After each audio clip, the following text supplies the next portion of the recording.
Friends, I am so excited for today's video. This is quite possibly the most helpful video I have ever done. And I think I've done a lot of helpful videos, but I think this is the top of that pyramid. I'm super excited. Today, I'm going to show you not only the bar essentials you need to create a great cocktail, I'm also showing you some fantastic bar hacks and workarounds just in case you don't have that particular equipment. This is just going to be so great.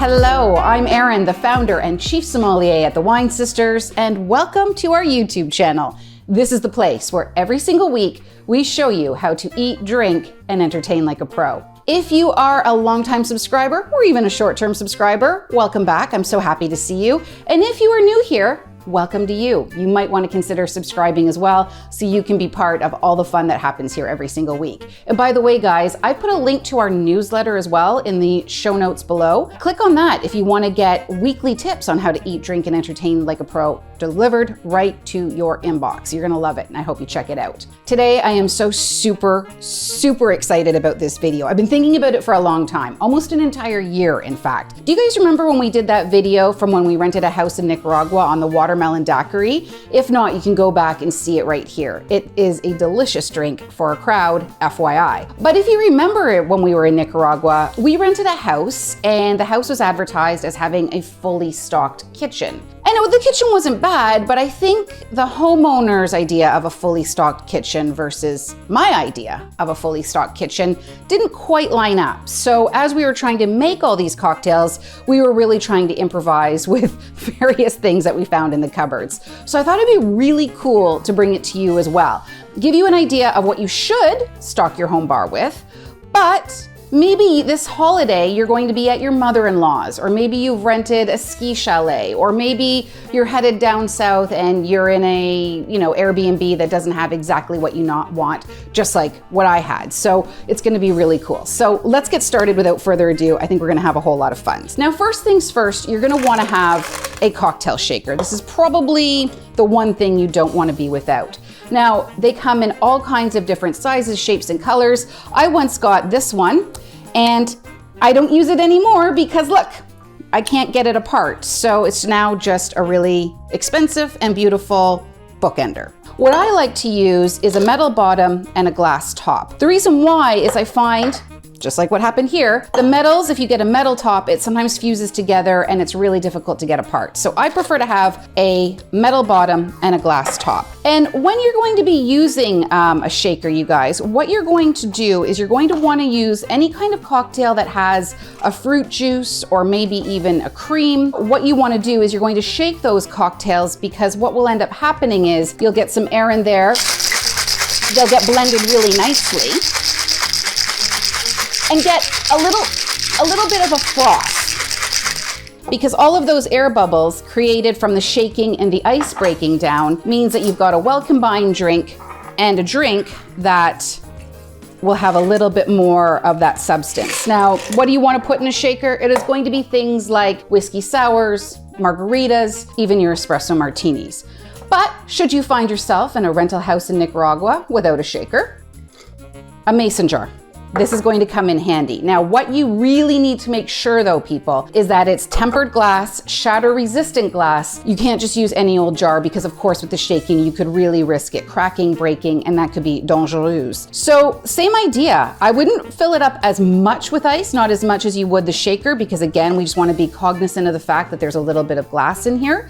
But in a pinch, it's going to work just fine. So into your mason jar that has some ice in it, you put on the lid, doesn't have to be super tight.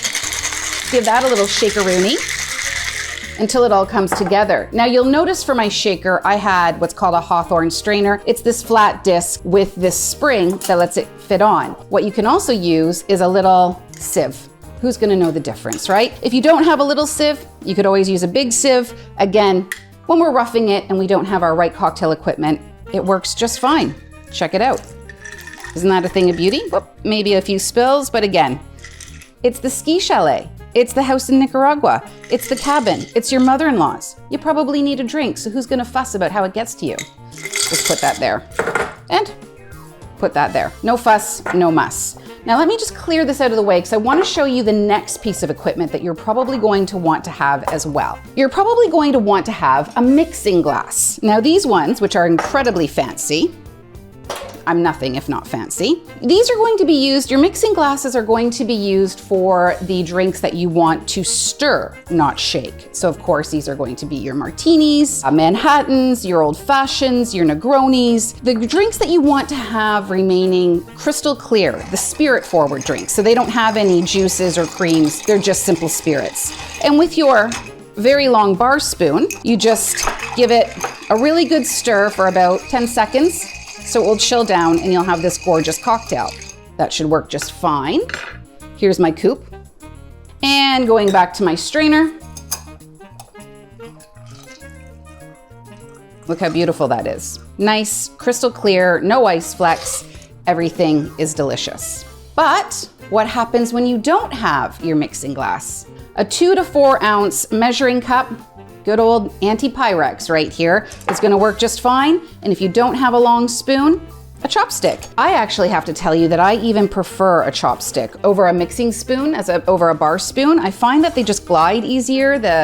It just is a little bit more seamless. If you don't have a reusable one like I have, because you're again at the cottage, at the cabin, at your aunt's house, whatever the case might be, last night's takeout, that's gonna work just fine too. So we give that a nice little stir. I have my other coupe ready to go. And look, it works just fine. It may not be the most elegant presentation you've ever done in your life, but we're not working for tips here. Look at that. Works just fine. Okay. So now we've got our gorgeous cocktails, and those are probably going to be your 2 most important elements of what you're going to want to stock your home bar with, but there's a couple of other things that we're going to talk about as well. What happens if you don't have a proper measuring glass? Now in bar parlance, these are called jiggers. You can get them in any size.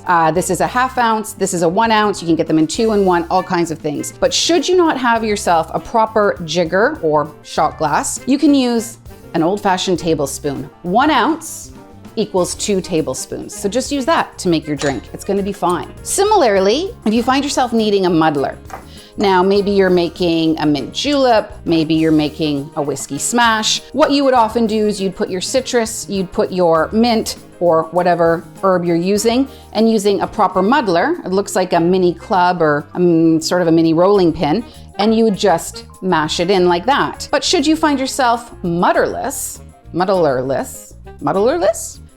wooden spoon, back of a wooden spoon, Bob's your uncle. And what's also integral to your home bar? You're going to need a citrus squeezer of some sort. These just make your job really easy. All you have to do, of course, is put them in and squeeze your citrus in there quite nicely. But what happens should you not have a citrus squeezer? This has actually happened to me before. I did a video last year and my citrus squeezer actually broke. So all you need is your tongs that you'd use for your barbecue, and you'll find them in your kitchen cupboards. Almost everybody has them. You put your citrus at the sort of closer end and you just give it a squeeze, and look at that.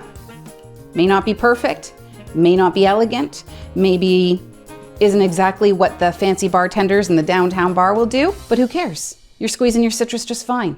And that, my friends, is how we get by with a little bar hacks. Instead of a shaker, use a mason jar, carefully. Instead of a mixing glass, just simply use a measuring cup.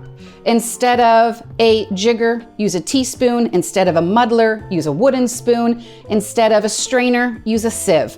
Instead of a bar spoon, use a chopstick. There is going to be room for everybody at this party, and the drinks are still gonna taste fantastic. I love these tricks. I hope you do too. If you have any questions about what you should stock your home bar with, whether you should shake or stir your favorite cocktail, please leave them in the comments below. I promise I will answer them as soon as I see them.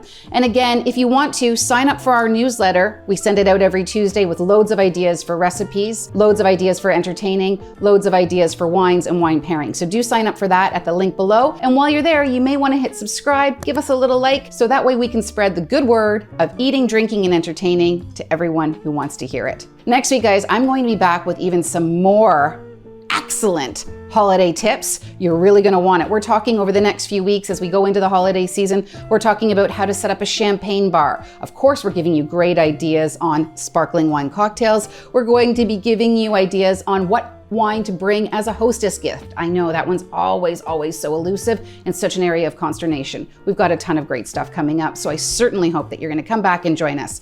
Until next week, friends, stay well, drink better, and happy shopping for your bar.